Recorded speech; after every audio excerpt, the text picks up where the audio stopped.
When Biden was confronted, he confirmed his meeting with Ahmed, saying Pakistani intelligence was indeed funding the Taliban.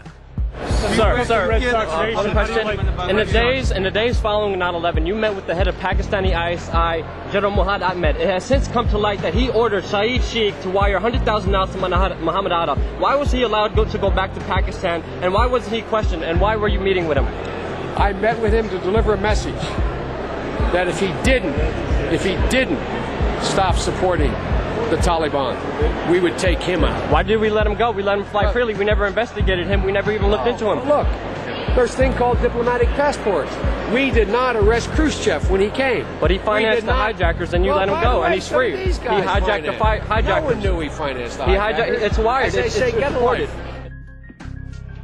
He would later state that the information was indeed classified. How did you know the ISI was helping the Taliban, sir? How did you know they were helping them out? It is classified? Pakistan was set up as the silent funding arm of the hijackers. They were used as a launching base for the occupation of Afghanistan. To review, we have just learned that many of the hijackers had ties to U.S. military installations, the FBI, and the CIA. That both Israel and Pakistan have classified roles in 9/11 to this day, and the man who co-chaired the initial investigation into 9/11 stated this information would be classified for at least 20 to 30 years. Virtually none of this information was in the 9/11 Commission report. Instead, you are expected to believe that Osama bin Laden carried out the attacks alone. Yet 2 wars and 7 years later, he's still on the loose. The bipartisan commission was full of insiders, who whitewashed the events of that day to the point it was comical. 5 years after the horrors of 9/11, there's a new way to look at those unforgettable images. Through color, caricature, and captions, comic book veterans Ernie Colon and Sid Jacobson have brought to life the 9/11 Commission report. It took a year and a half to distill 600 pages down to less than 150. When you hear about the idea of the 9/11 Commission report as essentially a comic book, your first reaction is, what are you, crazy? It's accurate. I mean, the graphic version is accurate. That's what happened. Thomas Keane was the co-chair of the commission with Lee Hamilton. They would write a book together called Without Precedent. In it, he would claim that NORAD and the Pentagon did not tell the truth, and that indictments were considered. If the report itself wasn't accurate, how could the comic book be? Thomas Keane is now traveling the country in order to instruct teachers on how to teach 9/11 to their young, impressionable minds. The 9/11 Commission was such a cover-up that Max Cleland, an appointed member, went off on Wolf Blitzer. A deal announced yesterday between the White House and the Commission investigating the September 11th attacks is proving to be rather controversial. Under the agreement, only certain members of the Commission will be allowed to review classified documents from the White House, and their notes will be subject to administration review. Today, some relatives of people who were killed in the attacks criticized the agreement, and our next guest, who's a member of the commission, claimed the deal is disgusting. Former Georgia Senator Max Cleland, a Democrat, joins me here. Well, you've used the word deal 3 times. I don't think the 9/11 Commission ought to be making deals with our own government under the responsibility we have from the Congress and our responsibility to the American people to get all the facts, and let all the commissioners look at those facts. Now, we've had to subpoena the FAA for those documents. We've had to subpoena NORAD for those documents. I'm in favor of subpoenaing the White House for the documents we need so that all the commissioners can get to see all the documents that we need. That's the only way we can face the American people and the families and say we have done a thorough investigation independently of the White House and the entire executive branch. The President has said only a minority of the Commission can see a minority of the documents, and then they have to clear what they're going to say to the rest of the Commission with the White House. If you're one of those 4 that gets to see these documents, would that change your opinion? No. They don't want any more eyeballs to see their documents than they can possibly get away with.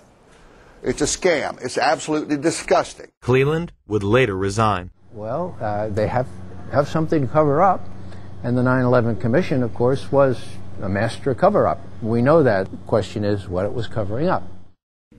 I don't believe the reports on September 11th put out by the 9/11 Commission or by Congress. I've seen one put out by the 9/11 Commission, and it was basically hundreds of pages of nothing. It was very generic. It was very indirect, indistinct, devoid of facts, devoid of hard positions. It was things like mistakes were made. We need to improve human intelligence. This is nothing. I mean, it's like, yes, I stand for truth, justice, and the American way. But it was vapid. It was a waste of time and money, but gives the impression that, oh, yes, the government is doing something. The government is studying the issue. Well, what makes me really disappointed, and that's an understatement, is that Congress's role is oversight. And Congress, even today, you'll see members of Congress saying, well, we haven't implemented everything that the 9/11 Commission recommended. And the 9/11 commissioners have said that the administration obstructed them, lied to them. The staff statements were described by various commissioners to be an indictment of the FBI in particular, but also an indictment of the CIA. I don't think the chairman and I have ever characterized the staff statements as an indictment. It's possible others have done that. We have not. And Tom and I have heard repeated praises from people in your business, in the media business, thanking us for the quality of those statements. I would second that, and by the way, I never, ever would correct the vice chairman, but I'm afraid I did characterize one of those statements as an indictment. So how can you start with a document that you know is false and take that to the American people as a document by which Congress's accomplishments should be measured? Dennis Kucinich would present 35 articles of impeachment against the Bush administration in June of 2008. He would stand before the House for almost 3 hours before reading the last few articles, which were regarding 9/11. He alleged that the administration had not acted on specific warnings prior to 9/11, that they had attempted to cover this information up, and they had tried to stop any commission from being organized in regards to investigating the attack. Article 33.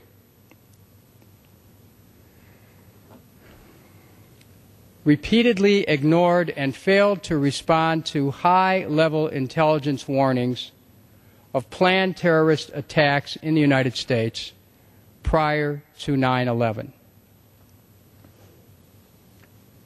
In his conduct while President of the United States, George W. Bush, in violation of his constitutional oath to faithfully execute the office of President of the United States, and to the best of his ability, preserve, protect, and defend the Constitution of the United States, and in violation of his constitutional duty under Article 2, Section 3 of the Constitution, to take care that the laws be faithfully executed, has both personally and acting through his agents and subordinates, together with the Vice President, failed in his constitutional duties to take proper steps to protect the nation prior to September 11th, 2001.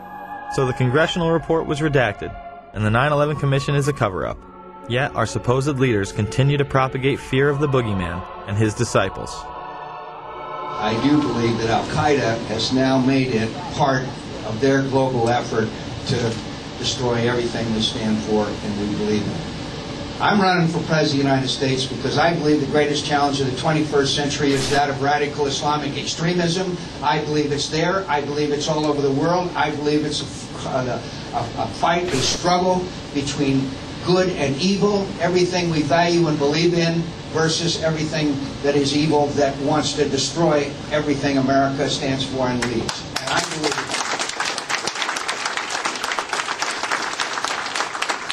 It was an Osama bin Laden job with 19 people from Saudi Arabia.